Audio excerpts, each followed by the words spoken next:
Hey, what's going on guys? My name is Silentcore and welcome to the second Star Wars Battlefront gameplay I'm bringing you from E3. So I uploaded a video yesterday. It was quite a long video. It was about a 9-minute breakdown of some Star Wars multiplayer gameplay. And this video is going to be a little bit shorter just because the gameplay that I'm working with is a bit shorter. But what we do get to see is one of the missions that are going to be available. This is basically a co-op mission on Tatooine, a kind of deserty looking map. And the whole presence of this mode is basically a kind of horde-style survival mode where you take on waves of waves of enemies that will get increasingly harder as these waves go on. So the mission they're doing, they have 15 waves to get through.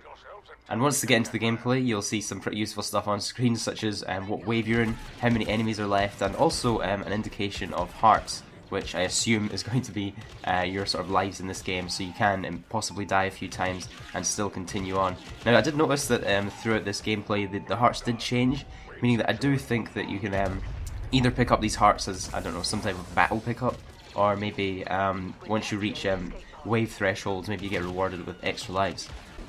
And right here we get to see a couple of the abilities, so the kind of bubble shield that you can use, and also this kind of cannon thing that just launches a whole bunch of what it looks like grenades and makes that huge epic explosion there.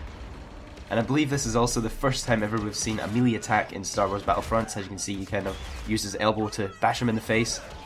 And it'll be interesting to see when you're using this in multiplayer if it will be a one-hit kill or if you'll have to maybe melee somebody a couple of times to actually kill them. And later on in the gameplay you'll see some type of pod actually dropping from the sky, and you can run up to it and pick up what was inside. I think here they got something known as an orbital strike, which when they used, it looks like a pretty powerful ability. And from the bottom right hand side of the screen you can see that you can activate these sort of pickups by hitting L1 and R1 at the same time.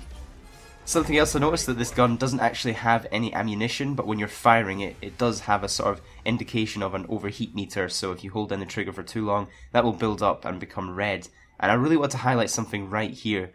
The weapon looks like it overheats, and then you get two markers that kind of slowly make their way down the overheat bar, and as they go over the yellow part, the small yellow part, it looks like he hits a button, and it kind of sets off a kind of active or a skill reload. So an active reload was something that was in Gears of War. Obviously you could reload your gun as normal, but you had this option to be able to do a skill reload where you could reload slightly faster, and I think your bullets actually got a slight damage boost as well when you did an active reload. So it'll be interesting to see if you do pull off one of these skill reloads in Star Wars Battlefront, if it'll give you any type of sort of damage boost. So that brings us to the end of the gameplay. I told you guys it was very short and sweet. We didn't have very much gameplay from the mission mode at all. But I hope you guys enjoyed the video and possibly learned a few new things about Star Wars Battlefront.